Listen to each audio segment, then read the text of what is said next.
담임 목사인 저는 우리 성도 여러분들이 어떤 상황 속에서도 영과 육과 육체 또한 마음이 정말 건강하시도록, 그래서 영혼이 잘된 같이 범사가 잘되고 강건하시도록 늘 기도하고 있습니다.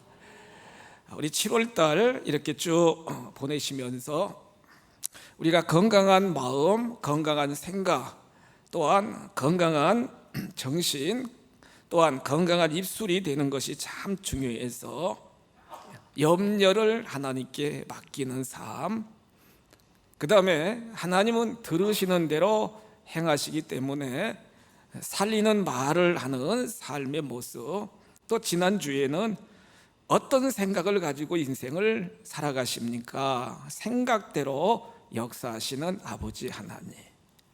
오늘은 네 번째로 여러분 마음속에 숨겨져 있는 상처가, 마음의 상처가 치유받는 귀한 시간 되시기를 주님의 이름으로 축복합니다. 러시아의 작가인 톨스토이는 모든 인간들은 삶을 살아가면서 다 마음의 상처를 가지고 자기의 십자가를 짊어지고 인생을 살아간다고 그랬습니다.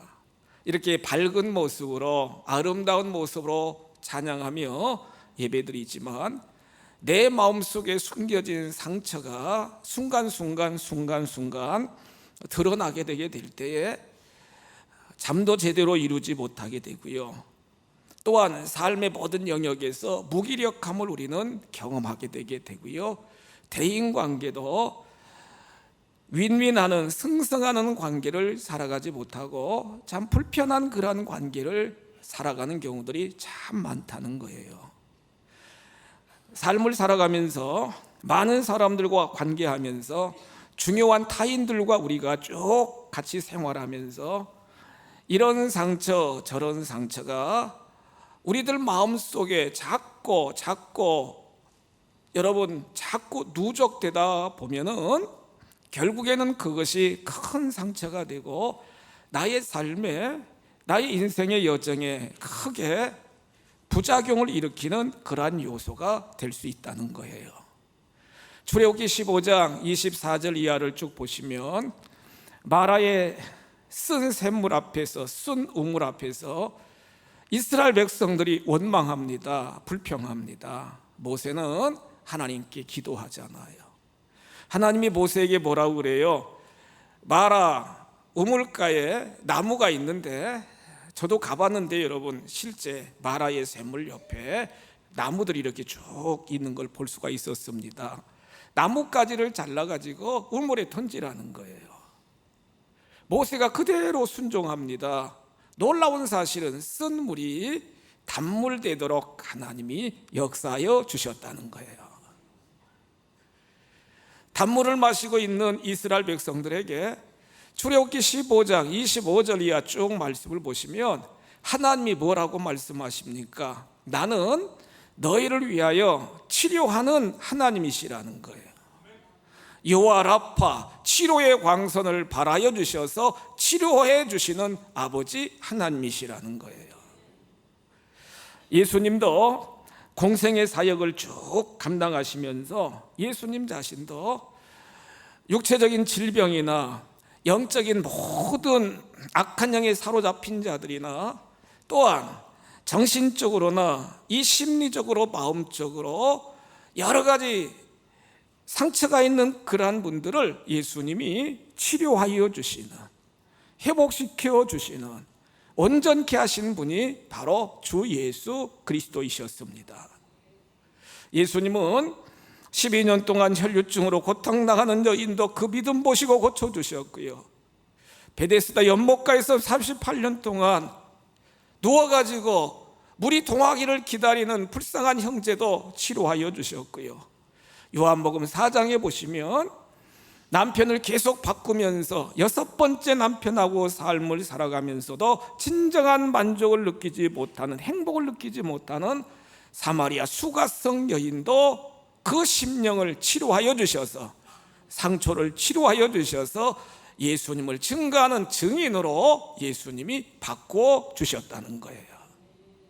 이 시간 예배드리는 우리 모든 성도 여러분들, 마음속에 숨겨진 모든 상처를 주님의 능력으로, 말씀의 권능으로 깨끗하게 치유받고 영과 육과 우리의 혼이, 마음이 건강하여 하나님 나라 구속사의 주역들이 다 되시기를 주님의 이름으로 축복합니다.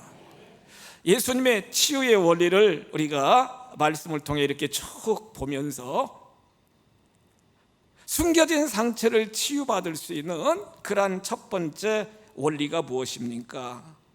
우리 속에 있는 상처를 밖으로 드러내야 된다는 거예요. 같이 한번 고백하실까요? 마음속에 있는 상처를 밖으로 드러내야 된다. 밖으로 드러내야 된다는 거예요. 병원에 아픈 환자가 찾아갔어요. 기다려가지고 이제 자기 순서가 됐습니다. 담당 의사 앞에 딱 가서 앉습니다. 담당 의사가 물어보는 거예요. 어디가 아프신가? 에? 증세가 어떠신가? 언제부터 아프셨는가? 지금 상황이 어떤가? 계속 물어보는데 이 환자는요, 입을 딱 봉하고 있어요. 의사 당신이 알아서 치료해 주세요. 입을 딱 봉하고 있단 말이에요. 그러면 여러분, 제대로 치료가 안 되잖아요. 제대로 치료가 안 되잖아요. 저는 이런 증상이 있고 언제부터 이렇게 됐고 지금 상황은 이렇고, 그러면 의사가 이제 막 기록 카드에다 막 적고 나름대로 이제 여러분 치료도 해주고 주사도 놔주고 약도 주고 이렇게 쭉 하잖아요. 여러분, 하나님은요, 자녀된 우리가 생육하고 번성하고 충만하는 sonship을 이루고 정복하고 다스리면서 kingship을 이루어 하나님이 구속의 역사를 이루기를 원하시는데, 복의 통로가 되기를 하나님은 원하시는데, 우리들 자신을 제대로 여러분 건강하게 지키지 못해가지고 정말 삶이 고달프고 힘들고 어렵게 인생을 살아가기를 하나님은 원하시고 계시지 않다는 거예요. 우리들 마음속에 있는 숨겨진 모든 상처나 마음의 쓴뿌리나 모든 트라우마를 드러내게 될 때에 하나님의 치료의 역사가 임하게 되게 된다는 거예요. 시편에 기록된 말씀을 보시면 시편 오늘 147편 3절 이하에서 시편 기자는 뭐라고 고백해요? 하나님은 상심한 자를 고치시며 그들의 상처를 싸매어 주시는도다.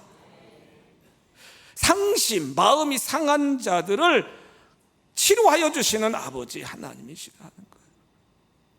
상처를 다 싸매어 주시면서 상처를 치료해 주시는 분이 아버지 하나님이시라는 거예요.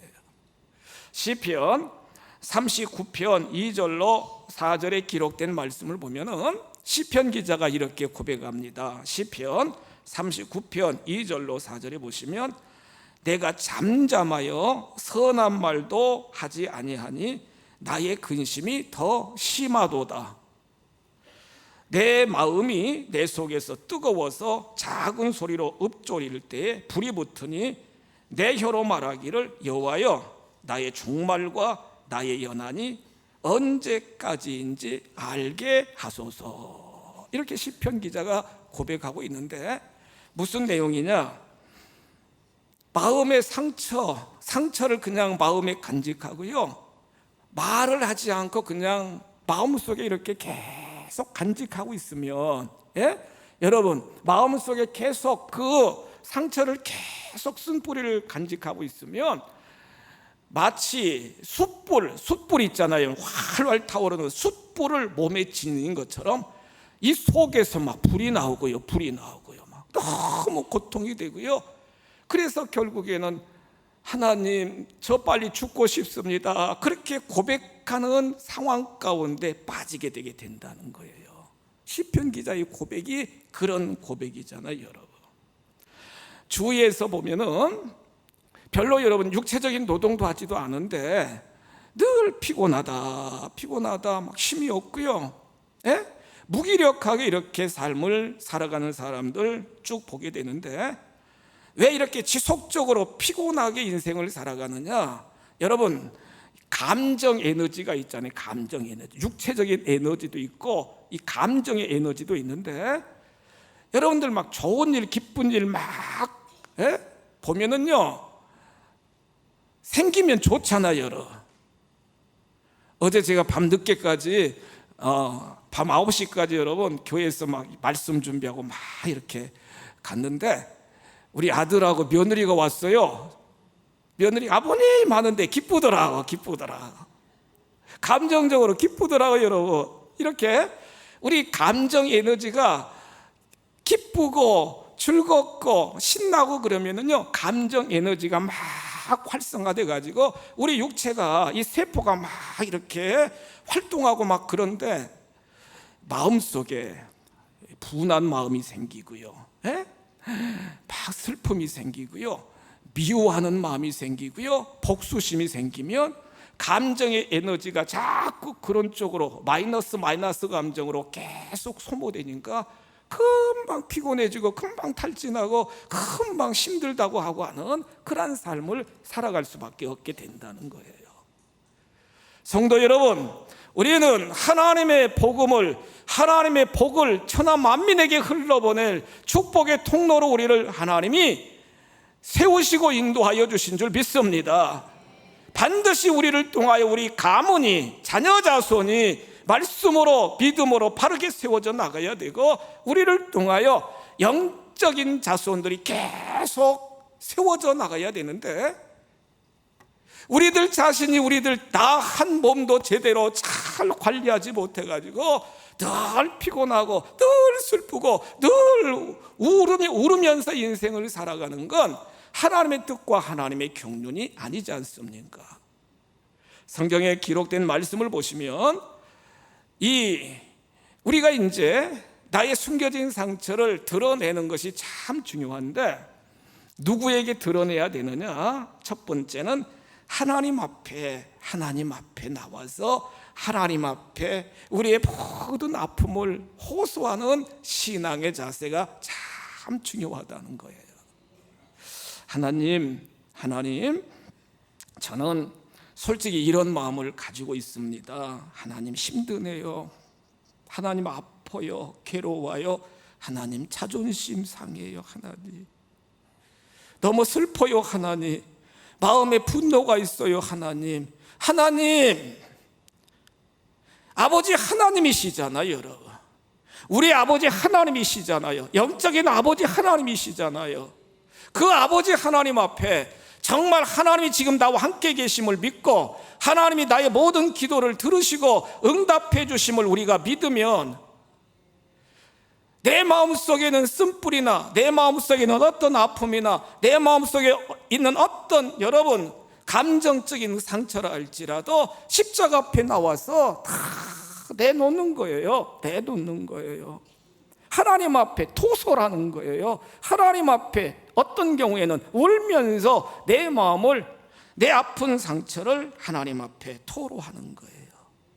하나님은 들으시는 하나님, 하나님은 아시는 하나님, 하나님은 치료해 주시는 하나님, 하나님은 응답해 주시는 아버지 하나님이시라는 거예요. 시편 기자인 다윗은 시편 38편에서 너무너무나 사울왕이 막 계속 죽이려고 수색대를 동원시켜가지고 계속 추격해 오니까 시편 38편 이하에 보시면 뭐라고 부르짖고 있어요? 하나님, 저는 꺼져가는 심지와 같습니다. 심지가 여러분 꺼져가는 심지와 같다는 거예요. 꺼져가는 심지를 끄지 아니하시는 아버지 하나님, 제 마음속에 시편 38편 5절에 보시면 내 상처가 썩어서 악취가 나옵니다. 자기 마음이 썩어가지고 악취가 나온대요. 하나님, 악취가 나오는 내 마음을 하나님 치료해 달라고 눈물로 하나님 앞에 호소하는 다윗의 통회하는, 토설하는 그러한 놀라운 고백을 우리가 시편 38편 5절 이하 쭉 말씀을 통해 볼 수 있게 된다는 거예요. 하나님의 영은요, 우리 심령 속에 희락, 기쁨을 주기를 원하고 우리 마음속에 여러분 평안을, 샬롬, 평안을 주기를 원하는데 계속 내 마음속에 계속 트라우마, 쓴뿌리, 상처를 가지고 그걸 계속 붙잡고 인생을 살아가다 보면은 내 몸도 내 뼈도 망가지는 그런 결과가 생겨나게 되게 된다는 거예요.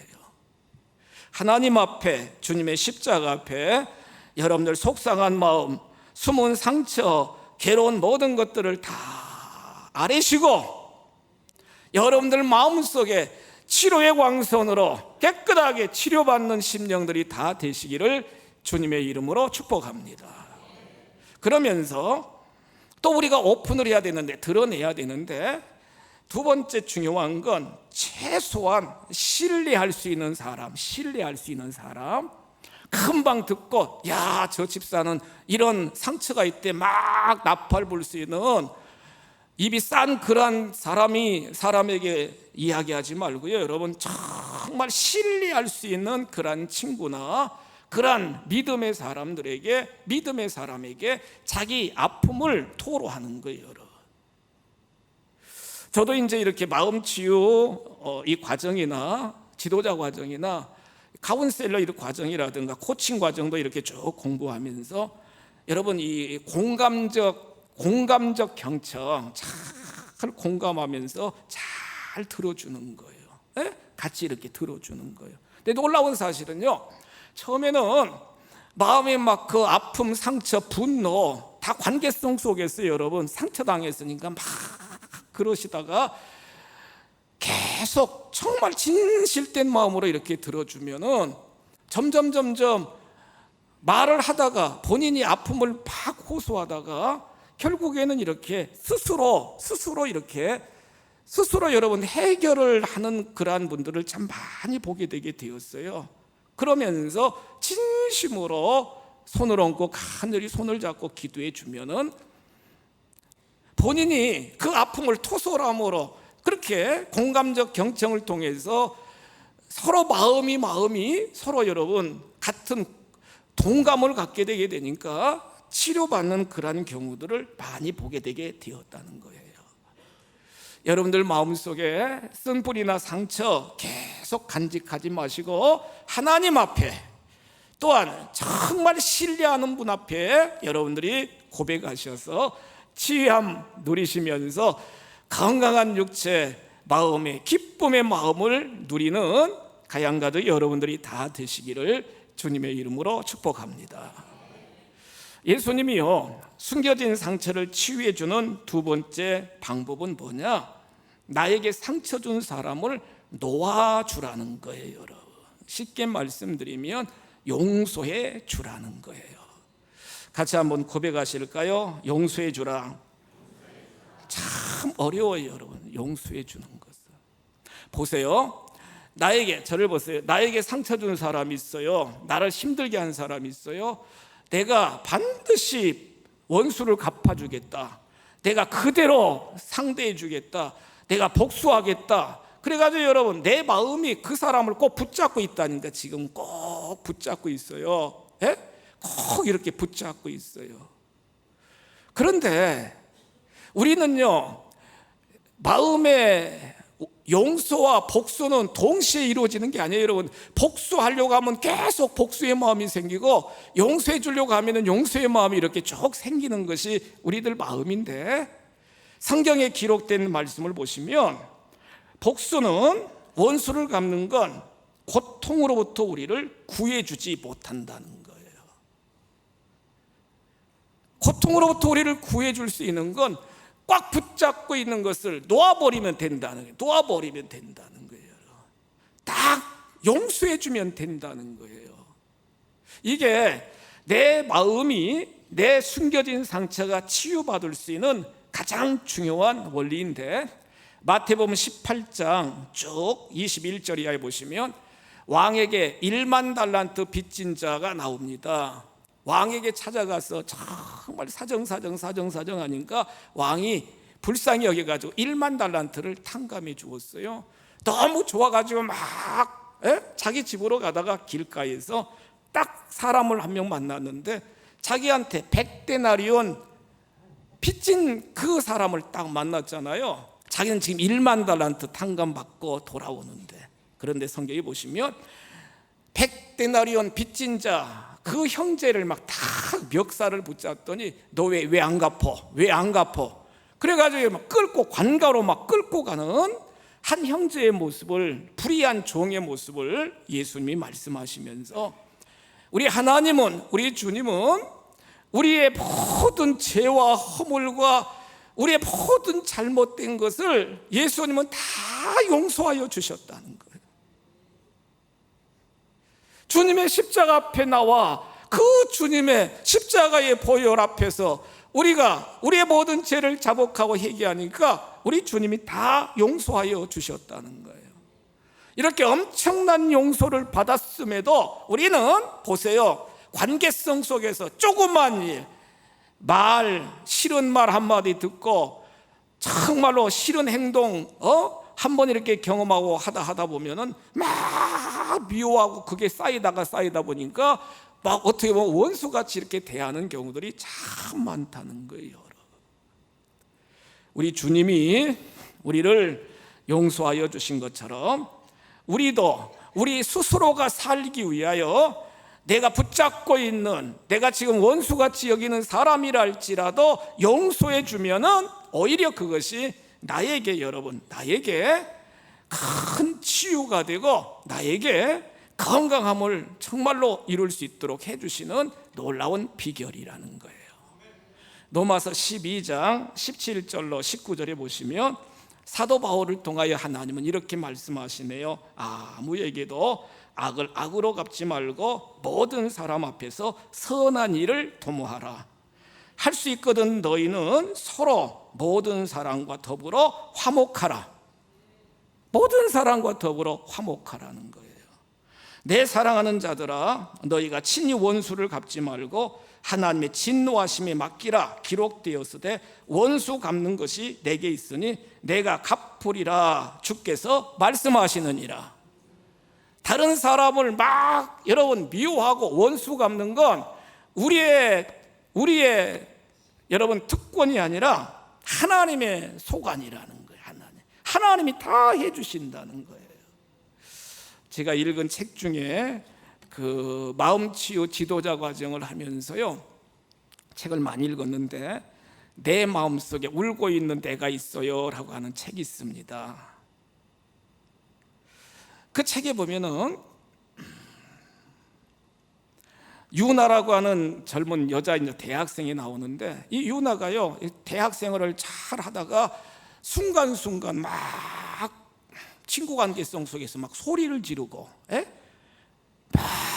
막 분노를 폭발하고, 그러니까요 대학생이 이렇게 같이 이렇게 공부도 하고 이렇게 식사도 하고 교제도 하고 동아리 활동도 하다가 어떤 상황이 되면 막 폭발하는 거예요. 그러니까 주변에 있는 학생들이 깜짝 놀라잖아요. 이야, 정말 성질 참 이상하다.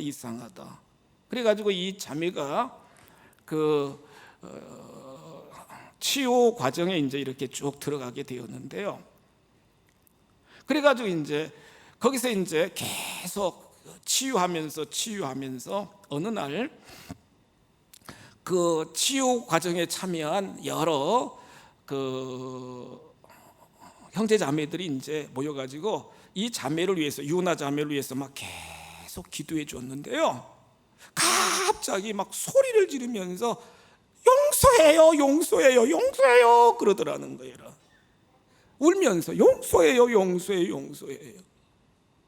그래서 이제 옆에 있는 자매가 탁 껴안고 이제 계속 중보기도 하는데 엉엉 울면서 할머니 용서해요 막 울면서 그러더라는 거예요. 보세요, 나중에 자세히 알아보니까 이 아이가 그 종손 가정에 이렇게 태어났는데 첫째도 딸로 태어난 거예요. 그러니까 그 할머니가 손자 하는데 막 첫째 딸 낳잖아요.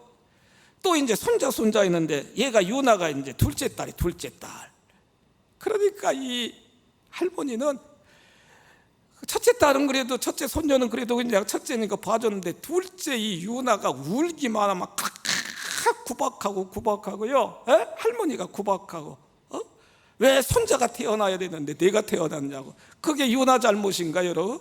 팍 구박하고. 어느 날 비가 엄청 오는데 할머니만 있고 이제 엄마 아빠들은 밖에 일하러 가셨는데, 비가 오는데 얘가 막 배가 고파가지고 우니까요, 이 할머니가 망령 들으셨나 봐. 이 아이를 갖다가요 대문 밖에다 그냥 집어 던졌대. 막 비 오는데 거기서 막 아이가 살아나려고 막 소리 막 지르다가 이제 엄마가 이제 와가지고 이제 아이를 안고 들어오게 되었는데, 그 어린 시절에 여러분, 아기라고 모를 것 같아요. 다 알아요 여러분.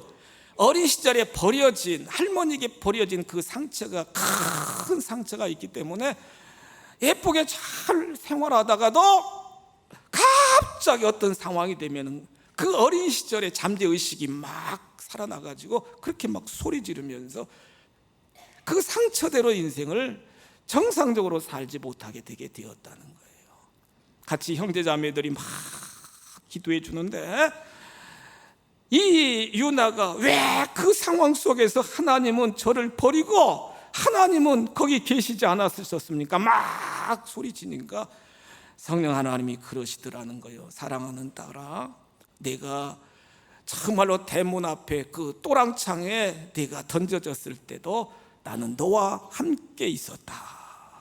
너를 위하여 내가 눈물로 기도하였다.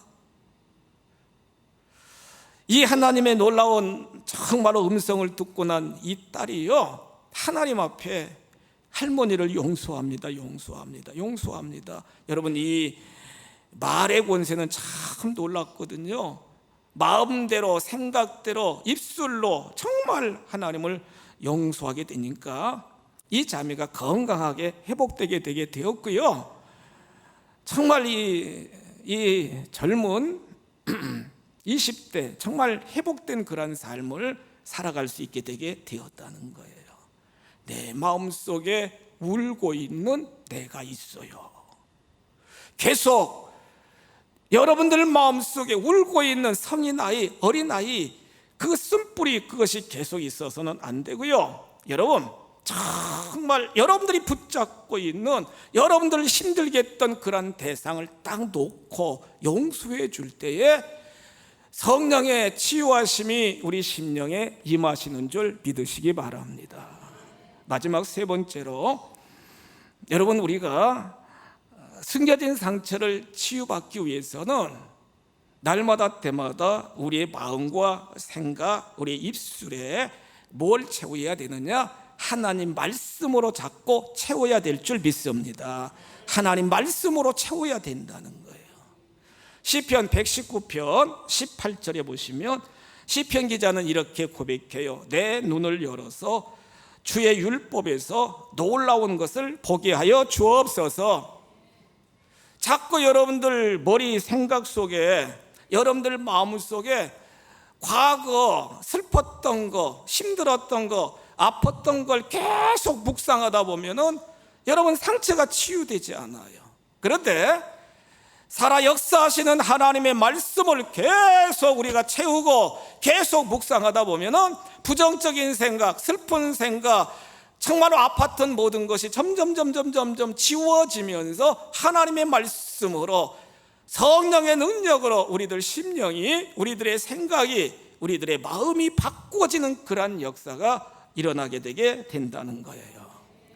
우리의 머리는요, 참 놀랍게 계속 생각이 쌓입니다, 여러분. 쌓입니다. 그런데 슬펐던 거, 괴로웠던 거, 아팠던 거, 나를 힘들게 했던 것들을 계속 쌓아놓고 지내다 보면은 치유가 되지 않는다는 거예요. 우리들 생각, 우리들의 마음에 이 하나님의 말씀으로 자꾸 정말 채워져서 우리들의 마음이 변화되면은 건강한 마음, 건강한 생각, 건강한 입술의 고백으로 바꿔지게 되게 된다는 거예요.